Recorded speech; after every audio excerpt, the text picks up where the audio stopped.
ద్రోహినై దూరమైతిని, పాపినై పరుగులెడితిని, గమ్యమే ఎరుగనైతిని, మరణమే శరణమాయెను. ఎంతో ప్రేమించితివి, నా స్థానమందు నిలచితివి, కృపతో నన్ను రక్షించితివి, నా దోష శిక్ష భరించితివి.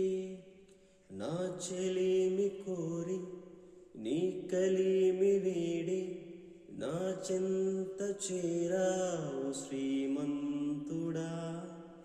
నా రక్షణ కొరకై ఆ శిక్షను పొంది, బలియాగమైన నిజ స్నేహితుడా.